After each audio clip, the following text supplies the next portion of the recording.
परमेश्वर के दैनिक वचन। ऐसे लोगों के अतिरिक्त जिन्हें पवित्र आत्मा का विशेष निर्देश और अगुवाई प्राप्त है, कोई भी स्वतंत्र रूप से जीवन जीने में सक्षम नहीं है, क्योंकि उन्हें परमेश्वर द्वारा इस्तेमाल किए गए लोगों की सेवकाई और उनके मार्गदर्शन की आवश्यकता होती है। इस प्रकार परमेश्वर हर पीढ़ी में अलग-अलग लोगों को खड़ा करता है, जो उसके कार्य के लिए कलीसिया का मार्गदर्शन करने में व्यस्त और कार्यरत रहते हैं।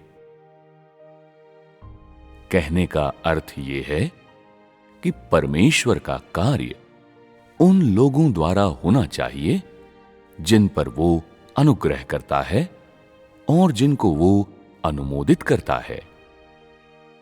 पवित्र आत्मा को कार्य करने के लिए उनके भीतर के उस भाग का इस्तेमाल करना होगा जो उपयोग के योग्य है, और पवित्र आत्मा द्वारा पूर्ण किए जाने से वे परमेश्वर के द्वारा इस्तेमाल करने के लिए उपयुक्त बनाए जाते हैं।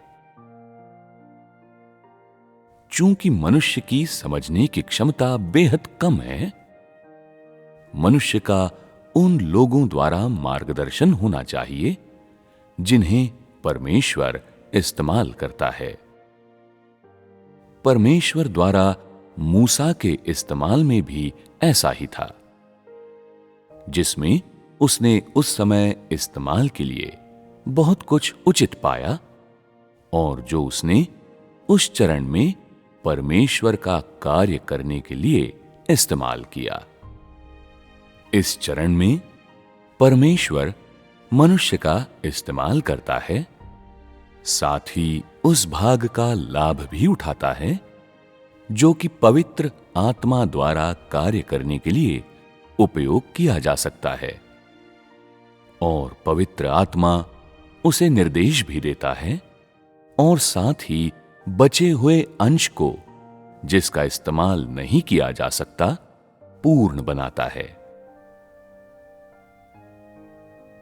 परमेश्वर के द्वारा इस्तेमाल किए जाने वाले व्यक्ति के द्वारा किए जाने वाले कार्य मसीह या पवित्र आत्मा के कार्य के साथ सहयोग के लिए है। ये मनुष्य परमेश्वर के द्वारा अन्य मनुष्यों के बीच में ऊंचा उठाया गया है। वो परमेश्वर के चुने हुए सभी लोगों का नेतृत्व करने के लिए है, और परमेश्वर ने उसे मानवीय सहयोग का कार्य करने के लिए भी उठाया है। इस तरह का व्यक्ति जो मानवीय सहयोग का कार्य करने में सक्षम है, उसके माध्यम से मनुष्य से परमेश्वर की अपेक्षाओं और जो कार्य पवित्र आत्मा के द्वारा मनुष्यों के बीच किया जाना चाहिए, वो अधिक से अधिक पूरा किया जा सकता है। इसे दूसरे शब्दों में यूं कहा जा सकता है, इस मनुष्य को इस्तेमाल करने में परमेश्वर का उद्देश्य यह है कि वे सब जो परमेश्वर का अनुसरण करते हैं, परमेश्वर की इच्छा को अच्छी तरह समझ सकें और परमेश्वर की अपेक्षाओं को पूरा कर सकें। क्योंकि लोग परमेश्वर के वचन को या परमेश्वर की इच्छा को स्वयं समझने में असमर्थ हैं, इसलिए परमेश्वर ने किसी ऐसे को खड़ा किया है जो इस तरह का कार्य करने के लिए इस्तेमाल किया जाता है। ये व्यक्ति जो परमेश्वर के द्वारा इस्तेमाल किया गया है, उसका वर्णन एक ऐसे माध्यम के रूप में किया जा सकता है जिसके द्वारा परमेश्वर लोगों का मार्गदर्शन करता है। एक अनुवादक जो परमेश्वर और लोगों के बीच में संप्रेषण बनाए रखता है। इस प्रकार ये व्यक्ति उनकी तरह नहीं है जो परमेश्वर के घराने में काम करते हैं या जो उसके प्रेरित हैं। ये कहा जा सकता है कि वो उनकी ही तरह परमेश्वर की सेवा करता है, फिर भी परमेश्वर के द्वारा उसके उपयोग की पृष्ठभूमि में और उसके कार्य के सार के विषय में वो दूसरे कार्यकर्ताओं और प्रेरितों से बिल्कुल अलग है।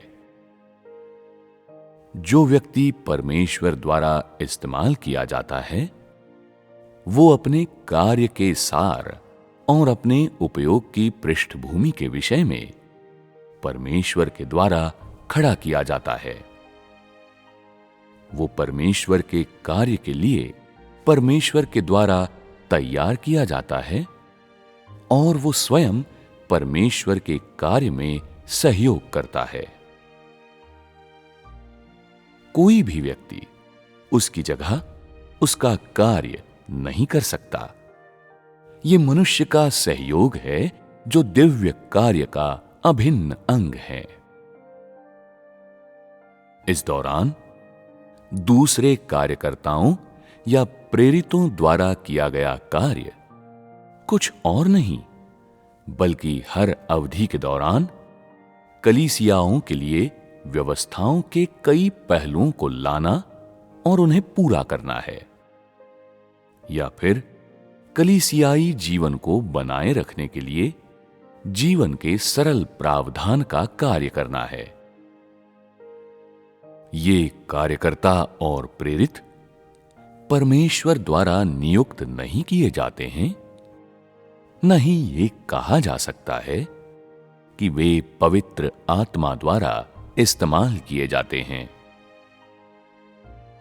वे कलीसिया में से चुने जाते हैं और कुछ समय तक प्रशिक्षण और तौर तरीके सिखाने के बाद जो उपयुक्त होते हैं उन्हें रखा जाता है, जबकि जो उपयुक्त नहीं होते हैं उन्हें वहीं वापस भेज दिया जाता है जहां से वे आए थे, क्योंकि ये लोग कलीसियाओं में से चुने जाते हैं। कुछ अपना असली रंग अगुआ बनने के बाद दिखाते हैं और कुछ तो बहुत बुरे काम करते हैं और अंत में निकाल दिए जाते हैं। दूसरी ओर जो मनुष्य परमेश्वर के द्वारा इस्तेमाल किया जाता है वो परमेश्वर के द्वारा तैयार किया जाता है और उसके भीतर निश्चित योग्यता और मानवता होती है। उसे पहले से ही पवित्र आत्मा द्वारा तैयार और पूर्ण कर दिया जाता है और पूर्ण रूप से पवित्र आत्मा द्वारा चलाया जाता है, और विशेषकर तब जब उसके कार्य की बारी आती है उसे पवित्र आत्मा द्वारा निर्देश और आदेश दिए जाते हैं।